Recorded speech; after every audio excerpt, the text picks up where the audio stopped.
এই যে হলুদ পাখিটা দেখা যাচ্ছে, ওকে কেন যেন আমার প্রথম দেখাতেই অনেক ভালো লেগে যায়। এত কিউট ও, মাশাল্লাহ।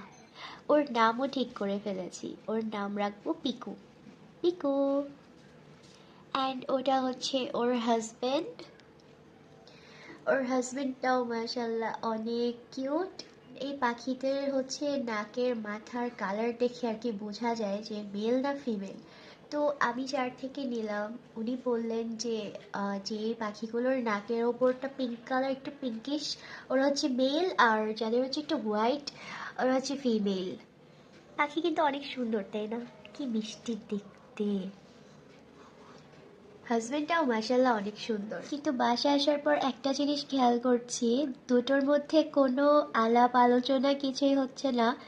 দুইজন দুই মাথায় বসে আছে। হয়তো ওরা অনেক ভয় পেয়েছে, কিন্তু আমার যেটা মনে হচ্ছে যে ওরা হয়তো ওদের বন্ধুদের ফেলে এসেছে, ওদের পার্টনারকে, তাই ওদের মন খারাপ। কারণ একবারও ওরা নিজের কাজ ঘেঁষছে না, একজনও কাছাকাছি যাচ্ছে না, দূরে দূরে বসে আছে, একজন ওই মাথায় আর একজন এই মাথায়। আর ওদের এই দূরে দূরে বসা দেখে আমার ক্লোজ আপ কাছে আসার গল্পের কথা মনে পড়ছে, যে এরা কবে কাছে আসবে। অ্যান্ড পাকিস্তানি সিরিয়ালের কথা মনে পড়ছে, যেদেরকে মনে হচ্ছে আমরা অ্যারেঞ্জড ম্যারেজ দিয়েছি জোর করে, জবরদস্তি কি শাদি, তাই ওরা দূরে দূরে বসে আছে।